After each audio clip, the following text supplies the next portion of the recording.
Hello, dear Adorable Paws family. I want to do something I have never done before and talk to you, sharing how miserably our lives have been going.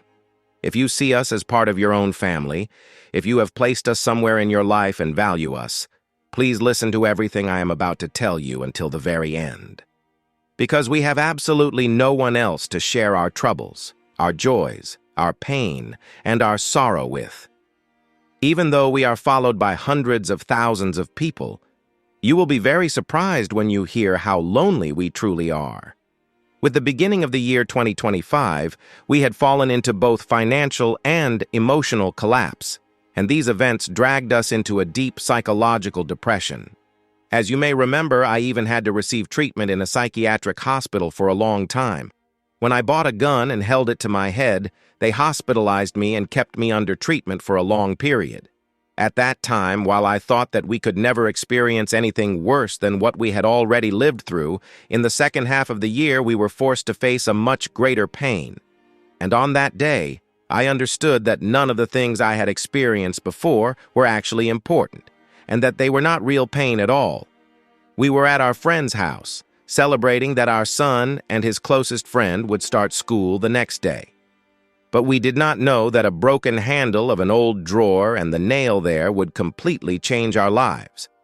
Unfortunately, my 3-year-old child had a serious accident with severe injuries the day after his birthday.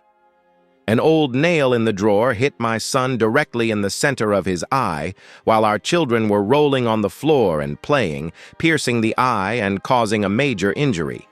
The eye was torn completely, the lens was shattered, the cornea was severely damaged, and the iris flowed out onto the ground. And from that exact moment, we were left alone with all of our pain. That night, I made the longest drive of my life. Eye surgeons were not available in every hospital, and the nearest research hospital that had one was 30 kilometers away. In the passenger seat, my little child in my wife's arms had his eye flowing, and I was racing against time to reach the hospital. When we arrived at the hospital, we faced the painful truth and learned that our child's eye had suffered severe traumatic injury and that nothing would ever be the same again. Our child was taken into surgery immediately, and the door of the operating room did not open until morning. As a result of the surgery that lasted until morning, the integrity of the eye was preserved and a small hope for the future was achieved. We stayed in the hospital for weeks, and our son went in and out of many surgeries. And finally, after a series of operations, we were discharged and sent home. What came after this would be a very, very long process, and the vision in our son's injured eye had been completely lost. I'm talking about a very difficult process that may last until the age of 18. Now, I want to teach you a very important life lesson that I learned at the age of 42. I swear to you, when you have a bad day, no one will be by your side except your family. I am saying this by underlining this painful truth. When the bad day comes, no one who was with you in your good days will be by your side, and you will be left alone. In the next section, I will talk about the loneliness we felt to our very bones. But I want to keep one person separate from this. Mr. Sadat, the owner of the Lucky Paws channel, was always by our side, both during the surgery at the hospital and afterward. He came to the hospital with his family and shared my pain as if it were his own. I offer my gratitude to them.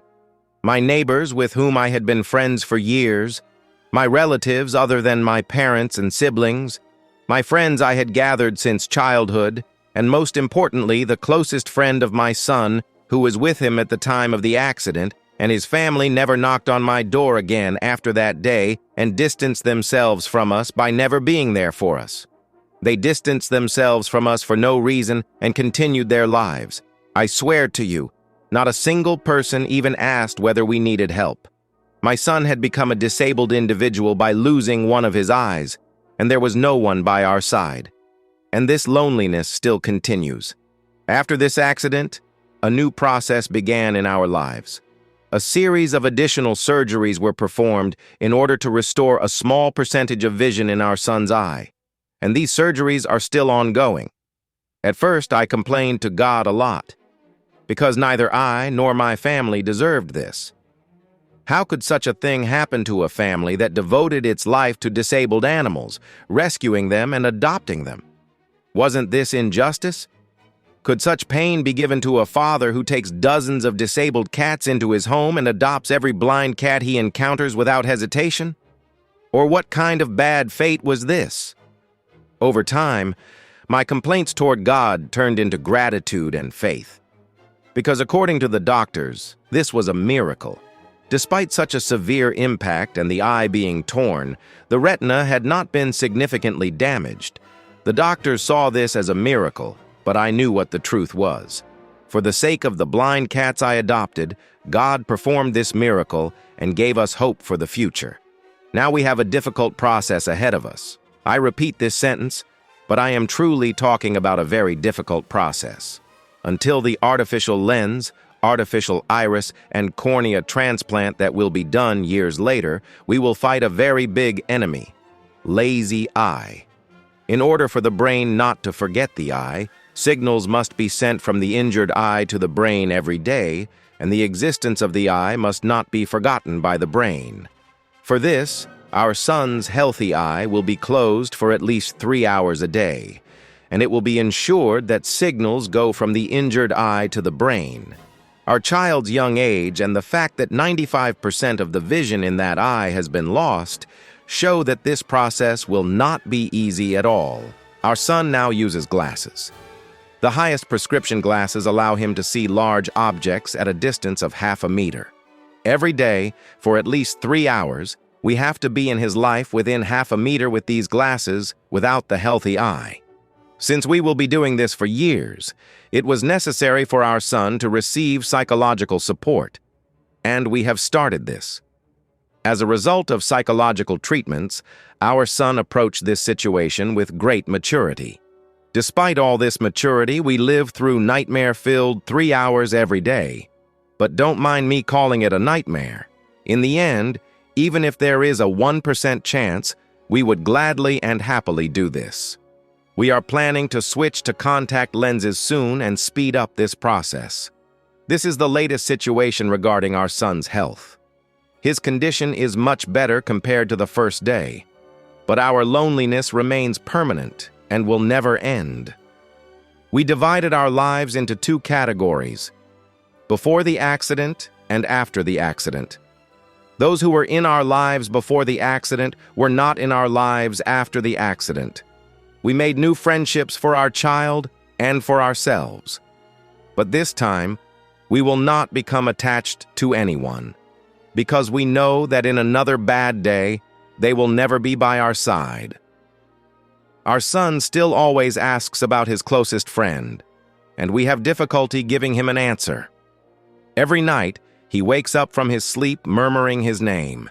He remembers the moment of the accident and says, "Please don't push me," mentioning his friend's name. But they chose to leave our lives and move away from us. Now let's come to another topic. In order to pay the bills of the surgeries caused by this accident, I asked you for support. I am grateful that you did not leave me and my family alone in this matter. Even though the people closest to me turned their backs on us, the existence of people who love us from tens of thousands of kilometers away without ever seeing us made us very happy. This is truly an indescribable happiness. We respectfully kissed the hands of everyone who supported us. But many more people than those who supported us wrote heavy, humiliating, and disgusting messages full of slander about my situation. There were even messages full of curses about my child's other eye.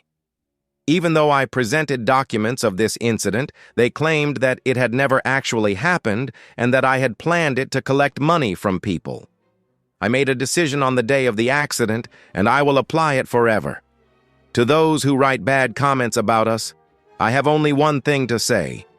May God never show anyone the pain of their child. Write whatever you want to me, but may God never confront you with such pain. Insult me however you wish, But please do not experience such suffering, because it is truly a very heavy burden to carry.